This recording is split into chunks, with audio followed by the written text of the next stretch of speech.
Halo semua, lagi pusing sama bab satu skripsi yang katanya horor banget itu? Tenang-tenang, di sini kita bakal bedah tuntas gimana caranya bikin bab satu yang keren dan sistematis, dan kita bakal dibantuin sama asisten super canggih, Artificial Intelligence. Coba deh dengerin kutipan ini. Bener banget kan? Bab satu itu ibaratnya pintu gerbang utama skripsi kamu. Kalau dari gerbangnya aja udah kelihatan kokoh, meyakinkan, dan jelas arahnya, dosen pembimbing juga bakal makin semangat buat masuk dan ngeliat isinya lebih dalam. Nah, pertanyaannya, gimana caranya kita bangun gerbang yang bisa bikin dosen terkesan dari awal? Inilah yang mau kita kupas tuntas.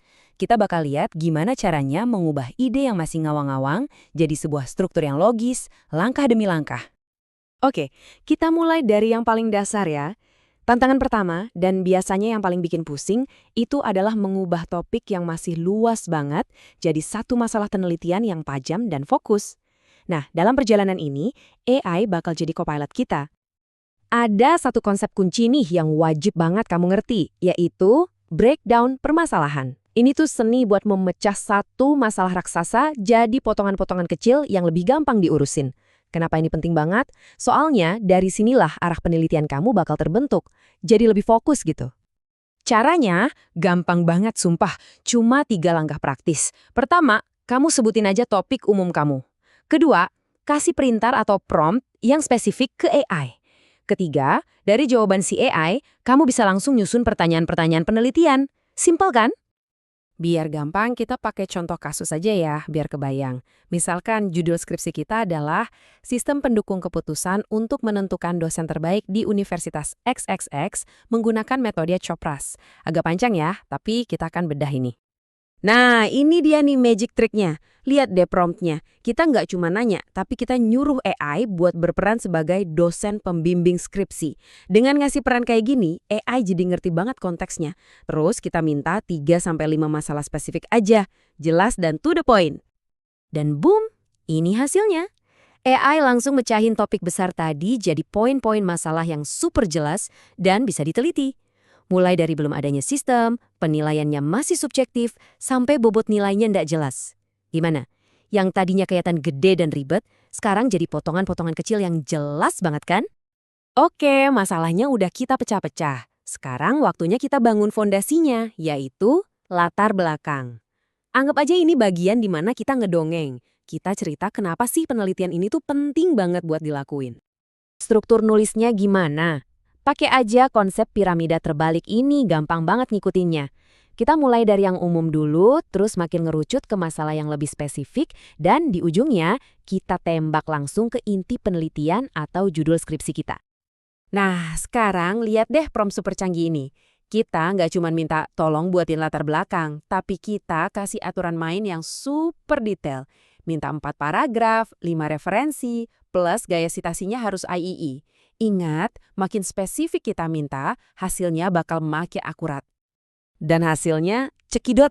Keren banget kan? Sebuah draft latar belakang yang rapi, lengkap dengan citasi dalam kurung siku ala gaya IEEE, bahkan daftar pustakanya pun langsung dibuatin di bawahnya. Ini benar-benar kayak punya asisten pribadi 24 jam. Eits, tapi tunggu dulu. Ada satu aturan emas yang nggak boleh, sekali lagi, nggak boleh dilanggar. Hasil dari AI ini adalah draft. Tugas kamu adalah baca, pahami, terus tulis ulang atau parafrase pakai gaya bahasa kamu sendiri. Ingat, kamu itu sutradaranya. AI itu cuma asisten sutradara yang super canggih. Oke, lanjut. Sekarang kita masuk ke 3 serangkai yang nggak bisa dipisahin. Rumisan masalah, tujuan penelitian, sama manfaat penelitian. Ini alurnya jelas banget. Kita nanya apa, kita mau cari jawaban apa, dan nanti hasilnya bakal berdampak apa. Lihat deh, prompt ini. Jelas banget kan mintanya? Suruh AI bikin rangkuman cerita dari latar belakang jadi narasi singkat. Terus dari situ, kembangin jadi 4-5 rumusan masalah yang diawali kata bagaimana atau apakah. Clear instruction, clear result. Dan ini dia outputnya. Pertanyaan-pertanyaan yang tajam dan fokus. Kayak, bagaimana merancang sistem? Atau, apakah metode COPRAS bisa ningkatin objektivitas? Nah, inilah pertanyaan-pertanyaan yang bakal jadi kompas buat seluruh penelitian kamu nanti. Nah, dari pertanyaan-pertanyaan tadi, gimana cara bikin tujuannya? Gampang banget. Lihat promptnya, super simple, dari rumusan masalah di atas, buatkan tujuan penelitian. Kita tinggal ubah kalimat tanya jadi kalimat pernyataan tujuan. Nah, ini dia pasangannya. Pertanyaannya bagaimana merancang, tujuannya jadi untuk merancang. Simple as that. Ini ngejaga biar ada benang merah yang kuat banget antara apa yang kamu tanyain sama apa yang mau kamu capai. Nyambung banget kan? Oke, kita udah tahu mau neliti apa dan kenapa. Sekarang pertanyaan paling penting, so what? Emang gunanya buat apa? Nah, disinilah manfaat penelitian masuk. Lihat deh cara kita minta ke AI. Kita spesifik minta manfaat teoretis buat dunia akademik dan manfaat praktis buat dunia nyata. Hasilnya juga rapi banget. AI bisa misahin mana manfaat buat nambahin ilmu pengetahuan, mana manfaat buat dipakai langsung sama universitas misalnya. Ini nunjukin kalau penelitian kamu tuh punya nilai, nggak cuma di atas kertas saja. Oke, kita udah bongkar semua bagiannya satu per satu. Biar nggak lupa, yuk kita rangkum semuanya jadi satu cetak biru yang jelas. Anggap aja ini contekan buat kamu biar bisa langsung praktek setelah ini. Anggap aja tabel ini peta buat bab 1 kamu.